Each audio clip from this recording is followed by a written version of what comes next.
In the annals of human history, few methods of execution have matched the sheer brutality and prolonged agony of Scaphism. This ancient Persian torture technique, also known as the boats, stands as a testament to the depths of human cruelty and the macabre ingenuity of our ancestors. The philosopher Friedrich Nietzsche once wrote, "He who fights with monsters should look to it that he himself does not become a monster," a sentiment that resonates deeply when confronting the horrors of Scaphism.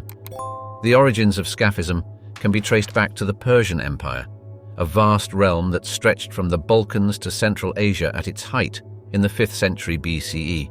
The term Scaphism itself comes from the Greek word skaphe, meaning anything scooped or hollowed out. This etymology offers a chilling hint at the method's nature, where the victim's body becomes a vessel for unimaginable suffering. The practice is believed to have been employed during the reign of Artaxerxes II, 404–358 BCE, a period marked by political intrigue and brutal power struggles within the Achaemenid dynasty. One of the earliest and most detailed accounts of Scaphism comes from the Greek historian Plutarch, writing in the 1st century CE. In his work, Life of Artaxerxes, Plutarch describes the execution of Mithridates, a soldier who claimed to have killed Cyrus the Younger in 401 BCE. The account is not for the faint of heart, as Plutarch spares no detail in describing the horrific ordeal that awaited the condemned. Mithridates' execution took place in the ancient city of Persepolis, the ceremonial capital of the Achaemenid Empire, adding a layer of grim pageantry to the already horrific scene. According to Plutarch, the execution began with the victim being forcibly fed a mixture of milk and honey, a combination that would soon play a crucial role in their torment. The executioners would then coat the victim's face with the same sweet concoction, before binding them between two wooden boats or hollowed-out tree trunks. Only the victim's head, hands, and feet would be left exposed, creating a macabre spectacle that was as much about public humiliation as it was about physical suffering. This public display served as a potent deterrent, with the Roman orator Cicero later noting, "The terror of punishment must often be used to keep evildoers in check." The boats, with their human cargo, would then be left to float on a stagnant pond or swamp. Here, under the relentless sun, the true horror of Scaphism would begin to unfold. The milk and honey mixture, initially forced down the victim's throat, would soon cause severe diarrhea. Unable to move or clean themselves, the condemned would be forced to lie in their own excrement, which would quickly attract insects. The ancient Greek physician Ctesias, who served at the court of Artaxerxes II, provided additional details about the process, describing how the victim's eyes were often the first target for the swarming insects, adding a horrific element of blindness to the already unbearable torment. Flies, attracted by the sweet smell of honey and the pungent odor of human waste, would descend upon the victim in swarms. They would lay their eggs in the exposed flesh, and soon maggots would begin to feast on the still living body. The combination of insects, exposure to the elements, and the victim's own bodily functions created a perfect storm of suffering that could last for days or even weeks. One of the most disturbing aspects of Scaphism was its duration. Unlike many forms of execution that sought a swift end, Scaphism was designed to prolong the agony for as long as possible. Executioners would return daily to force-feed the victim more milk and honey, ensuring that they remained alive and conscious throughout their ordeal. This twisted act of care only served to extend the torture, with some accounts suggesting that victims could survive for up to 17 days in this hellish state. The Persian king Darius I, 522–486 BCE, was said to have favored this method for particularly heinous crimes, believing that a prolonged death served as a greater deterrent than a quick execution. While Mithridates' execution is one of the most well-documented cases of Scaphism, it was far from the only one. The method was reportedly used on a variety of criminals and political enemies throughout the Persian Empire's history. One particularly gruesome account tells of two boats being used, with the victim sandwiched between them, creating a kind of human cocoon that was then set adrift on a lake. This variation was said to have been used on a Persian general named Parysatis, who had fallen out of favor with the king. The storyteller Herodotus, often called the father of history, recounted numerous tales of Persian punishments, though he did not specifically mention Scaphism. His works, however, painted a picture of a culture where elaborate and cruel executions were not uncommon. The psychological impact of Scaphism cannot be overstated. The knowledge that one's body would become a living nest for insects, coupled with the complete loss of dignity and control, must have been as torturous as the physical pain itself. The Roman historian Zonaras, writing in the 12th century CE, described the final stages of a Scaphism victim's life in horrifying detail. The worms that bred in the putrefaction penetrated the body, consuming it in imperceptible progress. Thus the victim died in the most abominable pain. In more recent times, the horror of Scaphism has been reimagined in popular culture. The 2014 film The Pyramid features a scene directly inspired by this ancient torture method, bringing its terrors to a new generation of viewers. The enduring fascination with Scaphism speaks to humanity's complex relationship with violence and punishment, a dark mirror reflecting our capacity for both justice and cruelty. As the philosopher Michel Foucault observed in his work Discipline and Punish, the public execution is to be understood not only as a judicial, but also as a political ritual. It belongs, even in minor cases, to the ceremonies by which power is manifested. The Wheel of Agony, Europe's gruesome theatre of pain. In the shadowy depths of medieval Europe, a sinister instrument of torture and execution cast its terrible shadow across the land. Known as the breaking wheel, or Catherine wheel, this diabolical device became a symbol of the era's brutal approach to justice and punishment. From the cobblestone streets of Paris to the fortress towns of Germany, the wheel's presence struck fear into the hearts of commoners and criminals alike. As the renowned 18th century philosopher Voltaire once remarked, the wheel, the stake, the gallows, and the strappado were the usual punishments for crimes which did not deserve death. The breaking wheel's origins can be traced back to ancient times, but it reached its zenith of infamy during the Middle Ages, particularly in France and Germany. The device consisted of a large wooden wheel, often with a diameter of 6 feet or more, mounted horizontally on a sturdy post. Its spokes, typically numbering between 6 and 12, were designed not for locomotion, but for inflicting unimaginable pain. In some regions, such as the Swiss canton of Vaud, the wheel was known as the rouée vive, or living wheel, a chilling allusion to the prolonged suffering it inflicted. The process of execution by the breaking wheel was as intricate as it was brutal. The condemned would be stripped naked and bound to the wheel, their limbs stretched out along the spokes.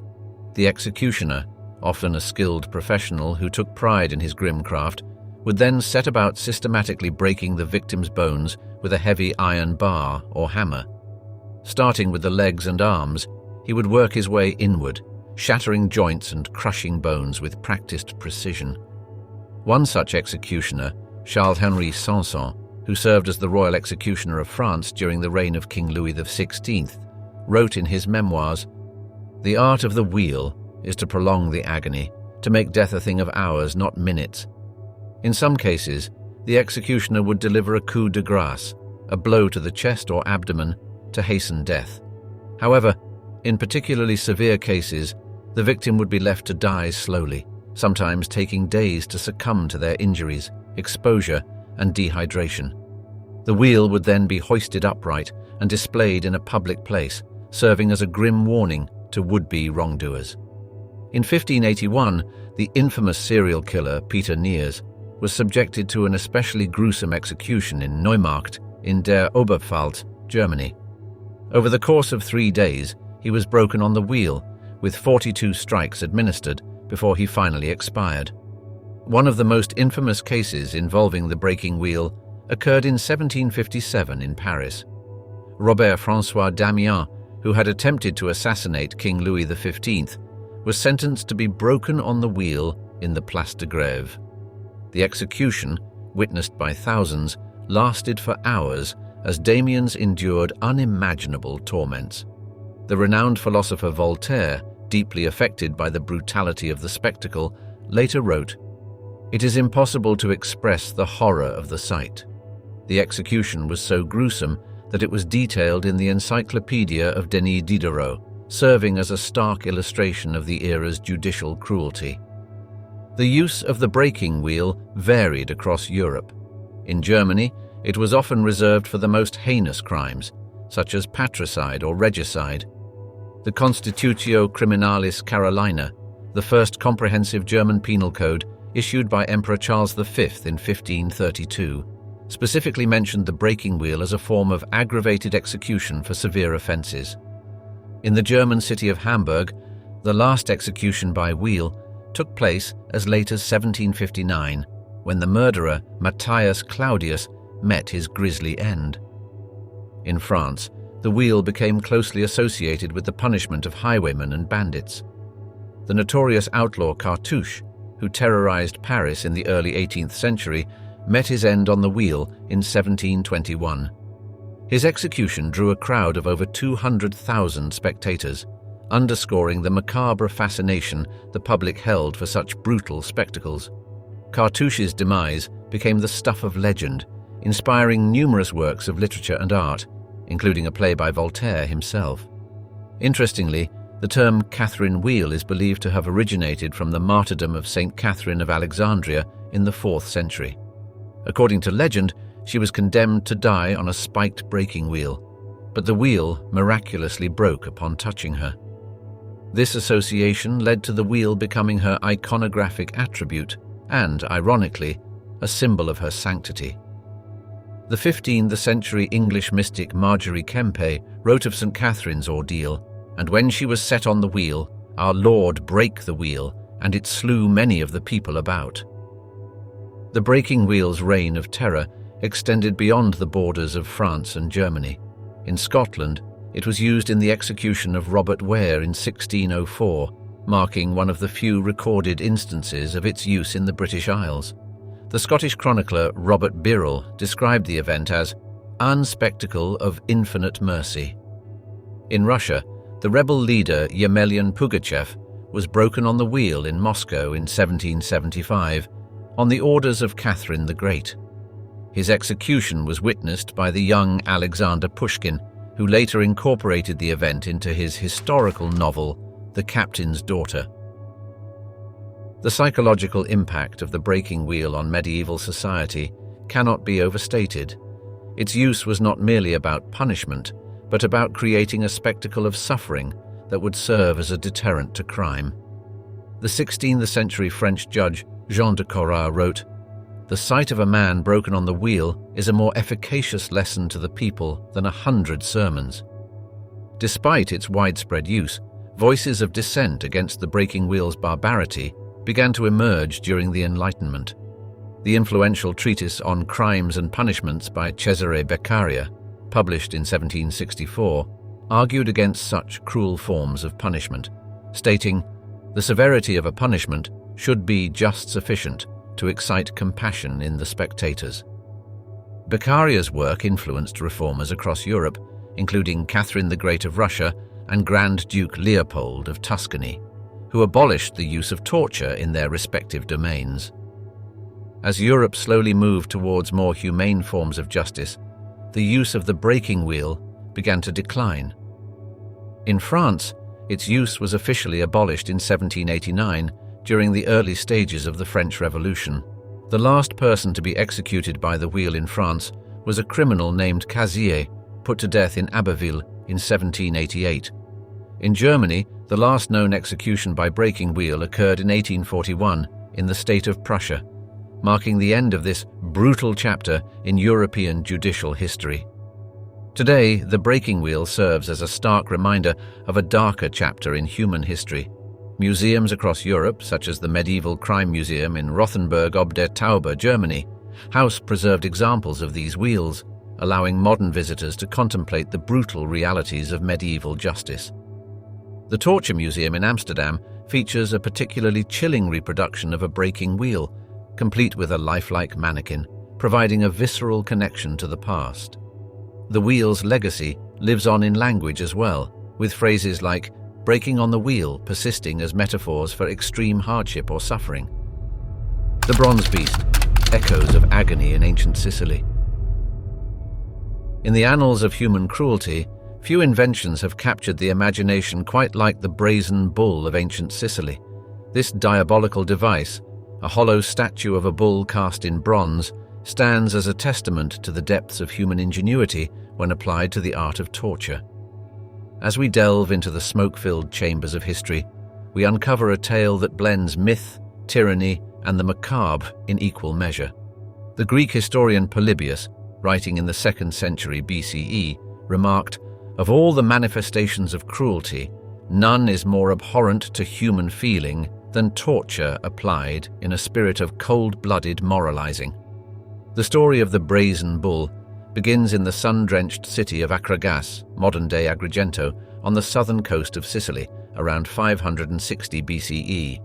Here, under the oppressive rule of the tyrant Phalaris, a talented bronze worker named Perillos of Athens arrived with an invention he believed would curry favor with the notoriously cruel despot. Little did Perillos know that his creation would not only seal his own fate, but also become synonymous with barbaric punishment for centuries to come. Akragas, at the time, was one of the wealthiest Greek colonies in Sicily, its prosperity built on trade and agriculture. The city's most famous landmark, the Valley of the Temples, still stands today as a testament to its former glory, a stark contrast to the dark legacy of the brazen bull. Perillos approached Phalaris with a proposition that would make even the most hardened executioner pause. He presented plans for a hollow bull, life-sized and cast in shimmering bronze. The bull would be more than a mere statue, it would be an instrument of exquisite torture. A door on the bull's side would allow a condemned person to be placed inside. Once sealed, a fire would be lit beneath the bull's belly, slowly roasting the victim alive. The concept was not entirely without precedent. Ancient Carthaginians were known to sacrifice children to their god Moloch in a similar bronze idol, a practice that horrified even their hardened Roman enemies. But the true horror of the brazen bull lay in its acoustical design.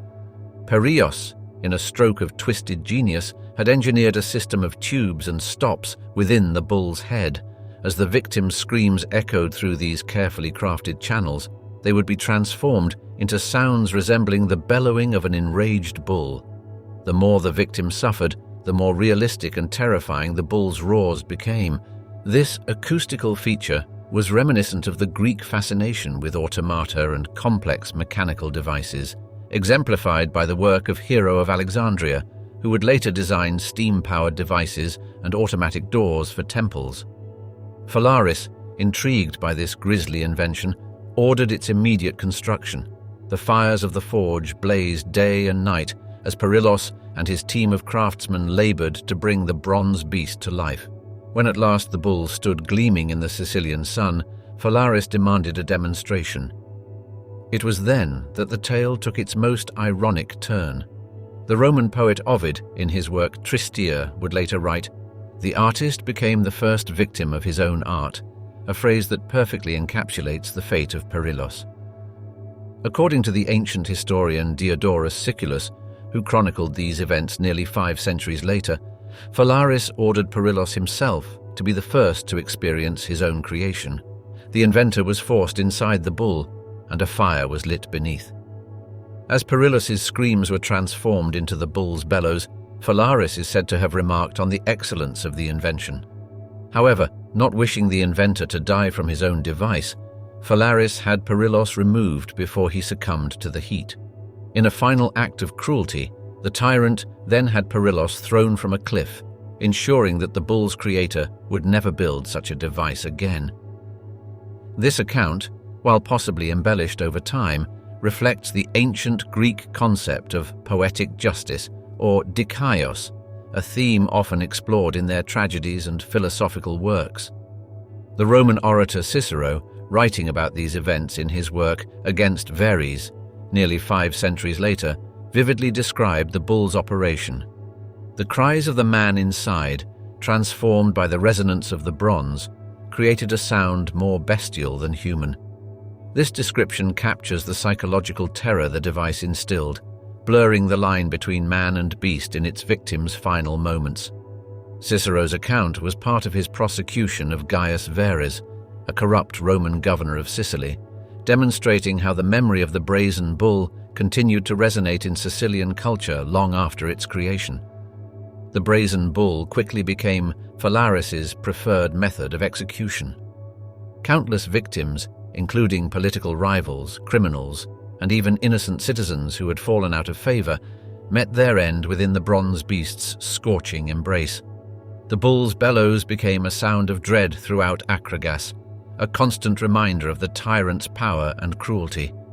The reign of terror under Phalaris and his bronze bull lasted for 16 years, from 570 to 554 BCE. During this time, it's estimated that hundreds, if not thousands, of victims met their end inside the device. The exact number remains unknown, lost to the mists of time and the reluctance of ancient historians to dwell on such gruesome statistics. The Greek historian Herodotus, known as the father of history, made passing reference to Phalaris in his works, calling him the most savage of all tyrants, though he curiously did not mention the brazen bull specifically. Interestingly, the brazen bull's notoriety spread far beyond the shores of Sicily. The device became a symbol of tyrannical excess and cruelty throughout the ancient world. The Greek philosopher Lucian, writing in the 2nd century CE, used the bull as a metaphor for unjust punishment in his satirical work Phalaris. In it, he imagines the tyrant defending his use of the bull, arguing that the victim's suffering serves a greater purpose in maintaining order.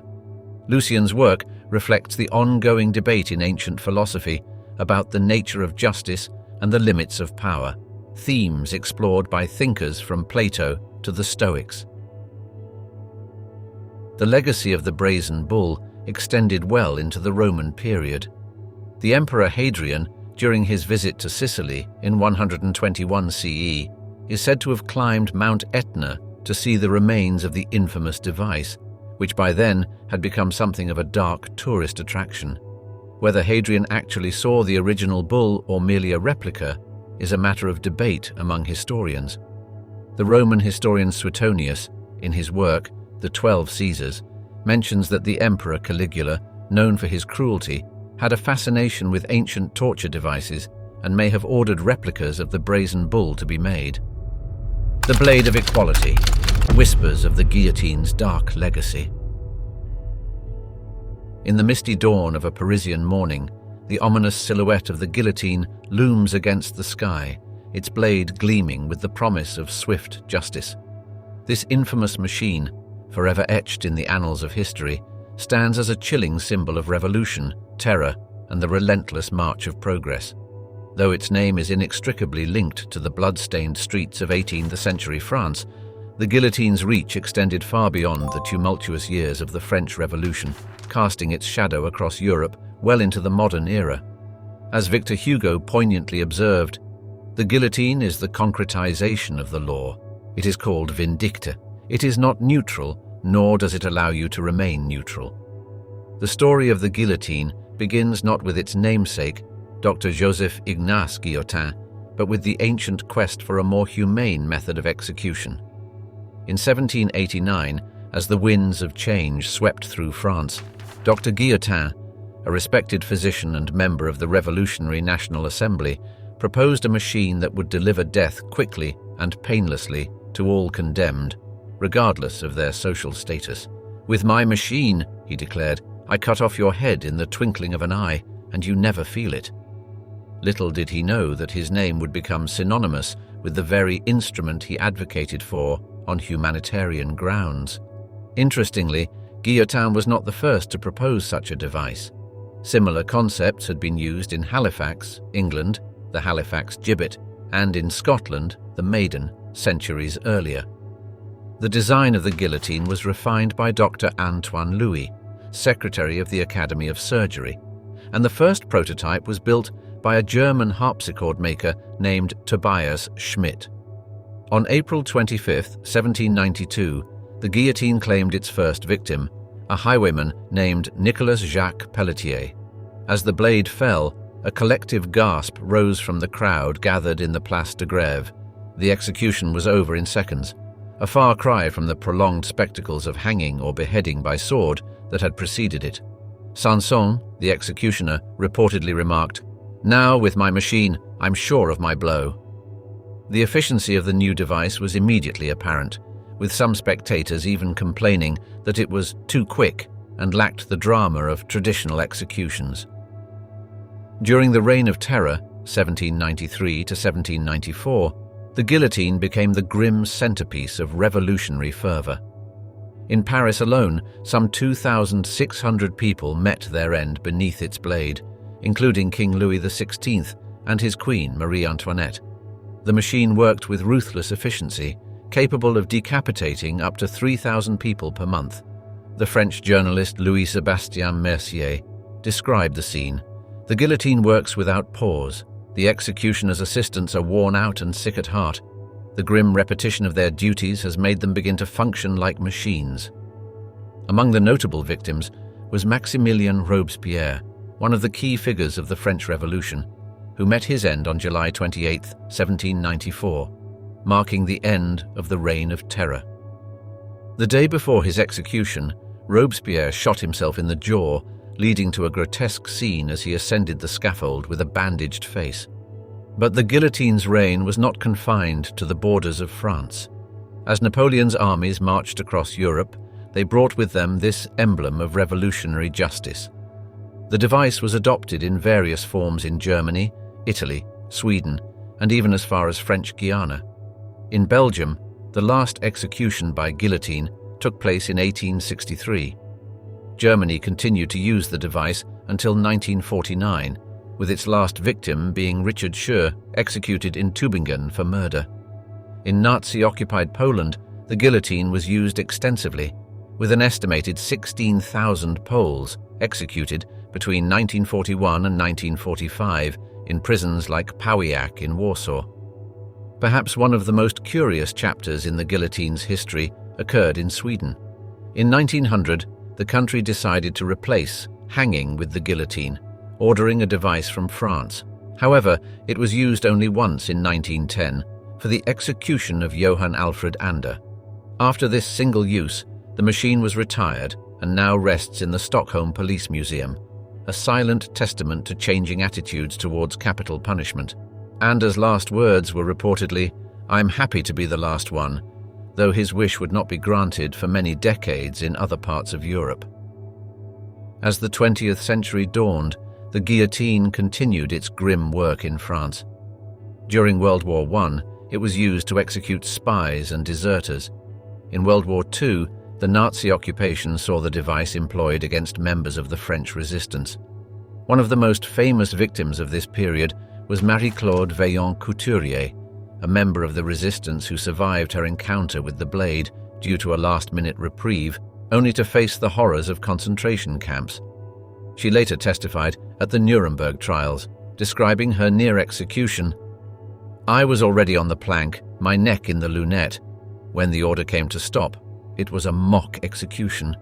The last public execution by guillotine in France took place on June 17, 1939, when Eugène Weidmann was beheaded outside the prison Saint-Pierre in Versailles. The spectacle drew such a large and unruly crowd that French President Albert Lebrun banned public executions thereafter. Witnesses described a carnival-like atmosphere, with people climbing trees and pushing to get a better view. The young actor Christopher Lee, later famous for his roles in horror films, was among the spectators. He later recalled, "The impact of that moment was so powerful that I never forgot it." Hamida Jandoubi holds the dubious honor of being the last person executed by guillotine in France, meeting his end on September 10, 1977 in Marseille. Jandoubi, a Tunisian immigrant convicted of torture and murder, spent his last night listening to a radio broadcast of his own case. His execution marked the end of capital punishment in Western Europe, with France officially abolishing the death penalty in 1981 under President François Mitterrand. Throughout its long and bloody history, the guillotine has been the subject of much scientific and philosophical debate. In the late 18th century, there was serious discussion among scientists about how long consciousness might persist after decapitation. The physician Dr. Bourrieu, in 1905, claimed to have observed signs of consciousness in the severed head of a criminal named Longueuil for up to 30 seconds after execution. He wrote, "The eyelids and lips of the guillotined man worked in irregularly rhythmic contractions for about 5 or 6 seconds." This macabre observation fueled ongoing debates about the humanity of the method. The guillotine's efficiency and supposed humanity did not shield it from criticism. Victor Hugo, the renowned French author, wrote passionately against its use. "What is this crime, which is committed every morning by judges in their robes and executioners in their shirts? For what do you take us that you think we will allow you to spill blood without even asking why?" Despite its reputation for equality in death, the guillotine could not escape the class distinctions of the society it served. While common criminals were executed at dawn with little ceremony, political prisoners and aristocrats often faced the blade in full view of jeering crowds. The Marquis de Favras, executed in 1790, reportedly quipped upon seeing his poorly written death warrant, "I see that you have made 3 spelling mistakes," maintaining his aristocratic composure to the very end. Another notable case was that of Charlotte Corday, the assassin of Jean-Paul Marat, who remained so calm before her execution that witnesses reported a blush visible on her cheeks after decapitation. The guillotine also played a role in scientific advancement, albeit in a grim manner. Dr. Joseph Ignace Guillotin himself, along with the anatomist Xavier Bichat, used the bodies of the executed for medical research, contributing to the understanding of human anatomy. In a twist of irony, this scientific use of the guillotine's victims aligned with Guillotin's original intention of the device serving a humanitarian purpose. Sparks of Justice, the shocking saga of the electric chair. In the dimly lit corridors of Auburn Prison, New York, on August 6, 1890, a palpable tension crackled through the air. William Kemmler, a convicted murderer, was about to make history in a way he never imagined. As he was led to a wooden chair, fitted with electrodes and wires, the air thick with anticipation and dread, Kemmler was about to become the first person in the world to be executed by electricity.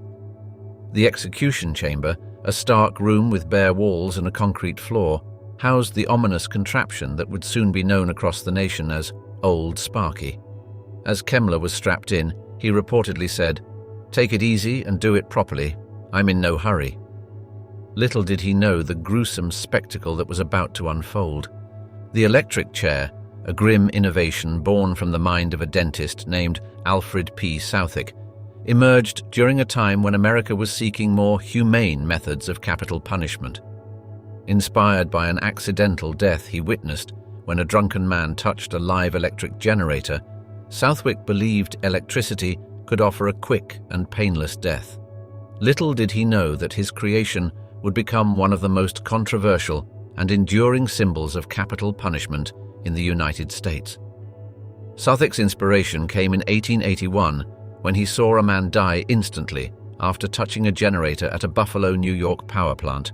He exclaimed, "This is a better way of producing death than by hanging," setting in motion a chain of events that would change the face of capital punishment.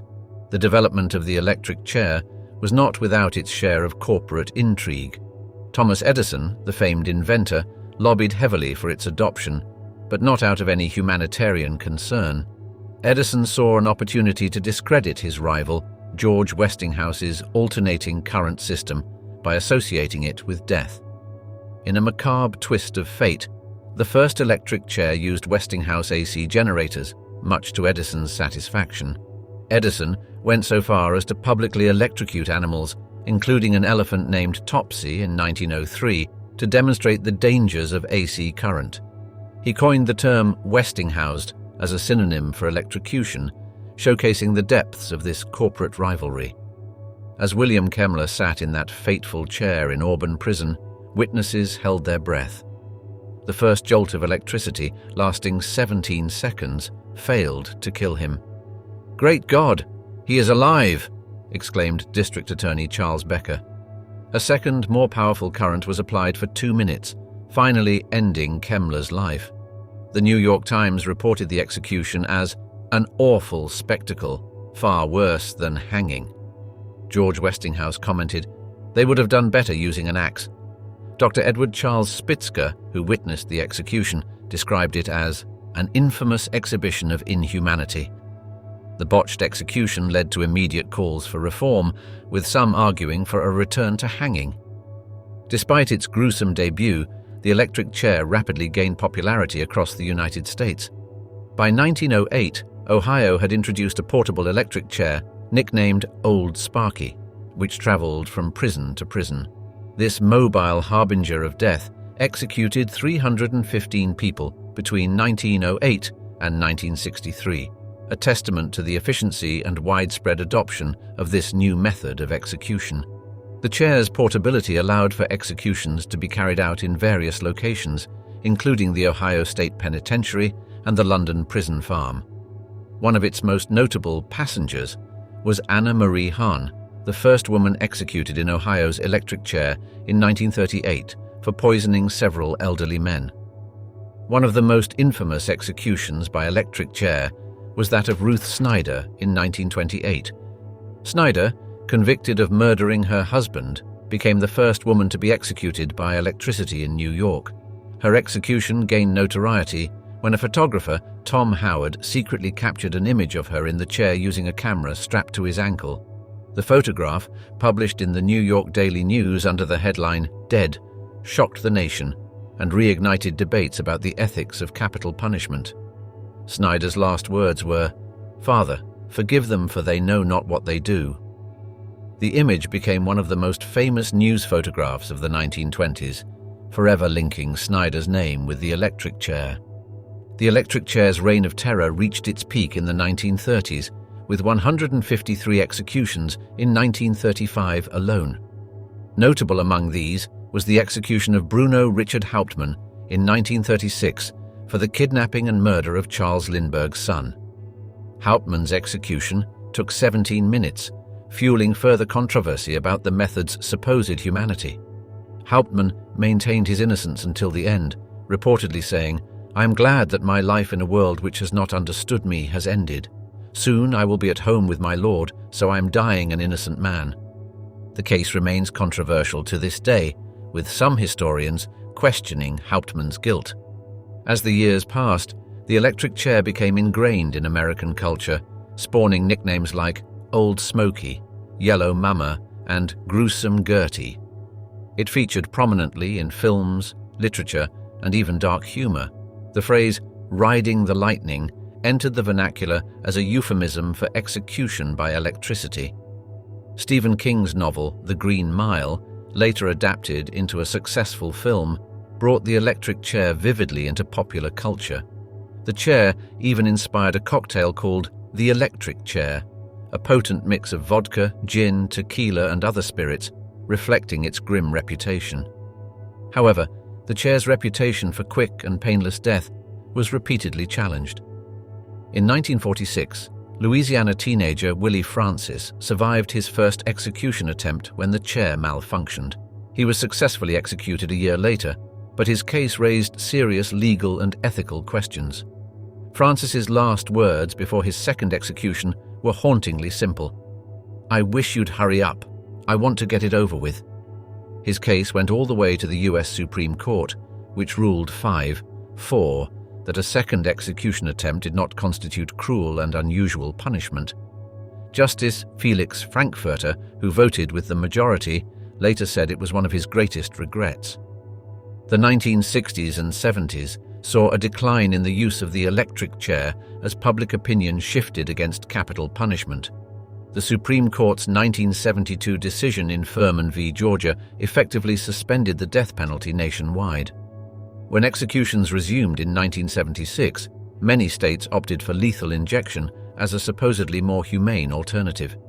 Justice Thurgood Marshall, a staunch opponent of the death penalty, wrote in his Furman versus Georgia concurrence, "In recognizing the humanity of our fellow beings, we pay ourselves the highest tribute."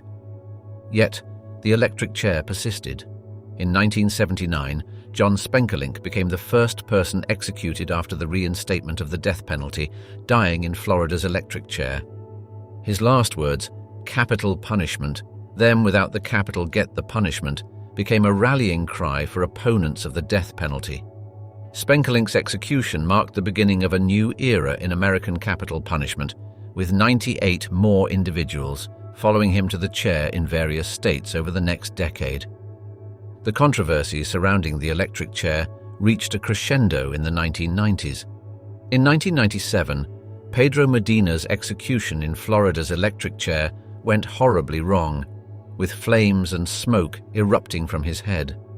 Florida Supreme Court Justice Leander Shaw described the scene as barbaric spectacle and torturous. Medina's execution led to a temporary suspension of the electric chair in Florida and renewed calls for its abolition nationwide. Justice Shaw wrote, "The fiery deaths of Jesse Taffero and Pedro Medina and the gruesome execution of Alan Lee Davis make it abundantly clear that this is indeed a tortuous and cruel form of execution." As of 2021, only 8 states still allow the electric chair as an option for execution, with lethal injection being the primary method in most jurisdictions. Tennessee, however, made headlines in 2018 when it executed Edmund Zagorski by electric chair, the first such execution in the state since 2007. Zagorski chose the chair over lethal injection, believing it would be quicker and less painful.